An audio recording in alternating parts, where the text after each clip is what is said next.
En date des 17 et 18 octobre 2024, l'Association burundaise de chirurgie à Buka a tenu son 18e congrès sur le thème « Chirurgie et gériatrie ». Procédant à l'ouverture des activités, Dr Barendegere Vénérand est président de la Buka, a porté à la connaissance des participants que le présent congrès est une occasion précieuse pour partager les résultats des recherches en matière de chirurgie gériatrique. La 18e conférence des chirurgiens burundais est l'occasion de partager les résultats de leurs recherches.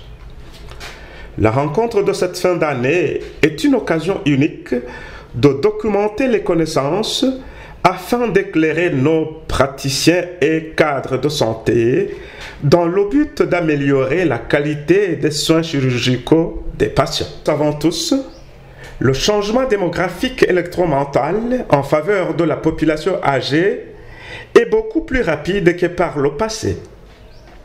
En 20 ans, le nombre de personnes âgées de 60 ans et le nombre d'enfants de moins de 5 ans doubleront. D'ici 25 ans, la population mondiale âgée de plus de 60 ans aura presque doublé, passant de 12 à 22%. Tous les pays, y compris le nôtre, doivent s'assurer que les systèmes sociaux et de santé sont prêts à faire face à l'évolution démographique. Pour Dr Mutenda Cher-Yakaya, délégué du représentant de l'OMS au Burundi, la présente activité arrive à point nommé. Permettez-moi d'abord d'exprimer toute ma gratitude au ministère de la Santé publique et de lutte contre le sida d'avoir répondu à l'invitation de la BUC qui organise son 18e congrès, et félicitations. Félicitons le gouvernement qui ne ménage aucun effort pour améliorer la santé à tout âge et de toute la population burundaise. Nous remercions également l'Association burundaise de chirurgie pour l'organisation de cette activité qui arrive à bon point. En effet, la prise en charge de la personne âgée en service de chirurgie est devenue une préoccupation majeure et relève de l'interdisciplinarité entre le médecin anesthésiste, les chirurgiens, les infirmiers et aides-soignants. Aux manifestations du vieillissement physiologique viennent se greffer des facteurs, des risques comme les maladies chroniques. Outre la surveillance post-opératoire et la prise en charge de la douleur, le rôle de l'infirmier est d'encourager et de stimuler la fonctionnalité de la personne âgée. L'Organisation mondiale de la santé définit une personne âgée par un âge supérieur à 65 ans, réparti en 3 catégories. Le jeune vieillard entre 60 et 74 ans, les vieillards entre 75 ans et 84 ans, et les grands vieillards au-delà de 85 ans. Le vieillissement est un processus physiologique, universel et progressif. Il entraîne des modifications structurelles et fonctionnelles de l'ensemble des organes et des tissus, variables selon les individus, et induit une fragilité potentielle. Plus que l'âge, c'est la diminution de la réserve fonctionnelle des organes qui impacte la capacité des patients à réagir à une brutale augmentation des besoins. La personne âgée se différencie de la population générale par sa vulnérabilité au stress, infection plus ou moins sévère, modifications thérapeutiques, hospitalisation imprévue, changement des lieux de vie, isolement social.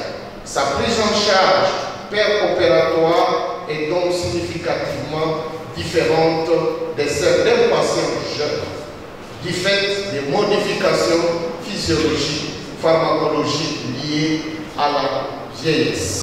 Au nom du président du Conseil national de l'Ordre des médecins, Dr Didier Kamatari, a précisé que le thème de ce 18e congrès est d'une pertinence capitale. Notre thème cette année, chirurgie et gériatrie, est d'une pertinence capitale dans le contexte actuel de notre système de santé.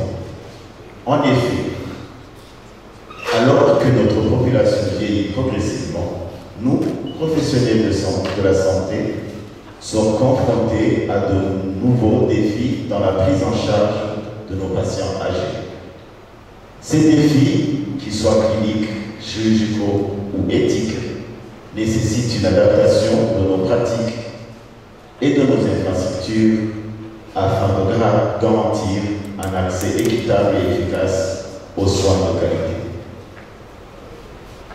Je suis convaincu que ce congrès sera l'occasion d'échanges fructueux permettant de partager des expériences, des connaissances et des idées novatrices sur la manière de relever ces défis.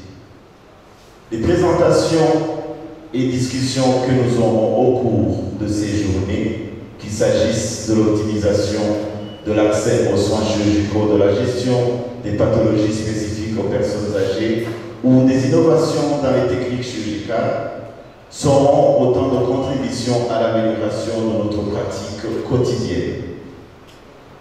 En tant qu'ordre des médecins, notre mission est de garantir la qualité des soins et de promouvoir une médecine qui respecte la dignité humaine, quel que soit l'âge ou l'état de santé de nos patients. Selon le représentant du ministre de la Santé publique et de la lutte contre le sida, Dr Oscar Niabose, les soins de santé chez les personnes âgées en général et les soins chirurgicaux en particulier requièrent une attention particulière. Cette année, qui aborde l'accès aux soins chirurgicaux pour les personnes âgées est particulièrement pertinent dans notre contexte actuel. Notre population, bien que majoritairement jeune, voit une augmentation progressive du nombre de personnes âgées. Cette transition démographique amène de nouveaux défis pour notre système de santé, notamment en ce qui concerne la prise en charge des pathologies spécifiques à cette tranche d'âge et plus particulièrement pour les besoins chirurgicaux. Mesdames et messieurs, le gouvernement du Burundi a initié certaines réformes structurelles pour améliorer l'accessibilité des soins du point de vue géographique en mettant focus sur les risques sanitaires. L'accessibilité géographique est satisfaisante presque pour la population en général parce qu'actuellement, 80% de la population peut accéder à un centre de soins à moins de 5 km de distance. Quoi qu'il existe des disparités géographiques, surtout en faveur des centres urbains, mais aussi, il faut signaler, des défis liés à la disponibilité des infrastructures et des ressources humaines de qualité. Des initiatives locales ont été déjà amorcées pour soutenir et renforcer le soutien au système de santé à travers la création des soins offerts aux personnes âgées. Tout cela avec l'appui des différents partenaires, dont les sociétés professionnelles, spécifiquement les experts dans l'ordre des soins chirurgicaux. Il s'agit en effet de la mesure du gouvernement de subventionner les soins de santé pour les personnes âgées et sa volonté d'améliorer le mécanisme de protection sociale des fonctionnaires mis à la retraite et limite d'âge. Vous vous souviendrez que le récent dialogue de haut niveau sur le financement de la santé a mis un accent particulier sur le financement de la santé, tout en mettant un accent sur la protection sociale. Il a été proposé, d'ailleurs recommandé, la mise en place d'une loi obligatoire sur l'assurance maladie. Et nous pensons qu'une fois que cette loi sera promulguée, va permettre l'accessibilité plus financière aux soins de santé, à les soins chirurgicaux en particulier, tout en ne laissant personne délier. Revenant sur le thème du congrès, Dr Barendegere Vénérand a décrit les caractéristiques des personnes âgées ainsi que leur meilleure prise en charge chirurgicale. Le thème principal de ces 2 journées. Cette année, si nous avons voulu consacrer la réflexion, l'échange entre experts sur les problèmes des personnes âgées. Pourquoi? Parce que les personnes âgées constituent une catégorie de population qui est vulnérable. Vulnérable pourquoi? Parce que les résistances de l'organisme décroît progressivement. Et cela malheureusement va de pair avec beaucoup de maladies dégénératives de la personne âgée. Pour être plus spécifique, vous savez que l'hypertension, le diabète, l'insuffisance rénale, les chutes avec les fractures, ça c'est le propre des personnes âgées. Il nous a paru alors intéressant de mettre ce thème sur les 2 jours que nous allons échanger entre experts, quelle est la meilleure prise en charge chirurgicale de la personne âgée. Et elle se rend compte que à nous seuls chirurgiens on ne peut pas. Il faut agir en commun, il faut agir ensemble avec les autres spécialités, c'est notamment les cardiologues, c'est notamment les internistes, c'est notamment les néphrologues, c'est toutes les spécialités qui doivent être réunies pour une meilleure prise en charge de la personne âgée. Et c'est dans ce cadre que nous avons voulu échanger pour mener des principes directeurs pour une meilleure prise en charge de la personne âgée, une prise en charge chirurgicale, mais aussi prendre en charge toutes ces comorbidités, toutes ces maladies attenantes à la personne âgée. Pour rappel, dans le système sanitaire burundais, il n'y a ni de services spécifiques aux personnes âgées, ni de spécialistes gériatriques. Les personnes âgées n'ont pas accès à des soins spécifiques qui leur sont spécifiques. En effet, d'abord, dans notre système de soins, il n'y a pas encore de services dédiés aux personnes âgées, appelés les services de gériatrie, à l'instar des services de pédiatrie, de gynéco-obstétrique, de chirurgie, ainsi de suite. Ensuite, on n'a pas, le Burundi n'a pas de spécialistes, de médecins spécialistes ou de prestataires spécialisés dans la prise en charge des personnes âgées, spécialistes appelés des médecins gériatres. Aussi, tout cela conduit à ce que les personnes âgées, comme vous le savez, ils sont à une étape de vie très cruciale. Ils sont très maladives et ils sont très vulnérables aux accidents de circulation. Et tout cela conduit à ce qu'ils aient besoin des soins spécifiques.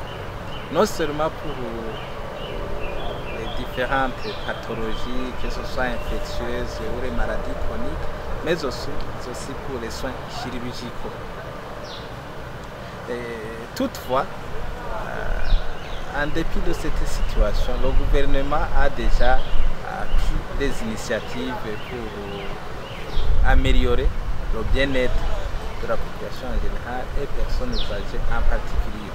Spécifiquement pour les personnes âgées, vous savez que le gouvernement a déjà pris la mesure de prendre en charge gratuitement les personnes âgées quand ils consultent dans les structures publiques. Une autre mesure, vous savez que depuis 2020, le gouvernement a déjà mis en place une politique de prise en charge gratuite, de subventionner les soins offerts aux fonctionnaires mis en retraite d'âge. Et au niveau du ministère de la Santé, nous sommes en train de revoir notre système de soins, de voir qu'est-ce qui doit être offert à tous les niveaux de soins, depuis la communauté au niveau tertiaire, au niveau des hôpitaux nationaux. Je rappelle que en février 2024, le gouvernement du Burundi, à travers 3 ministères, dont le ministère en charge de la Santé, de la Solidarité nationale et des Finances, sous le haut patronage de la présidente de la République, a organisé un dialogue de haut niveau sur le financement de la santé. Il s'agissait de réfléchir ensemble comment le pays peut mobiliser plus de ressources financières domestiques pour financer, pour relever les défis liés au financement des soins de santé. Et l'une des recommandations qui ont été annoncées lors de ce dialogue, c'est de mettre en place une loi sur l'assurance maladie obligatoire. Vous comprendrez que c'est aussi une autre initiative qui va permettre à améliorer l'accès aux soins et services de santé de toute la population et les personnes âgées en particulier. Et voilà les initiatives déjà prises et les perspectives d'avenir pour améliorer les soins et services de santé en général, mais aussi les soins chirurgicaux chez les personnes âgées.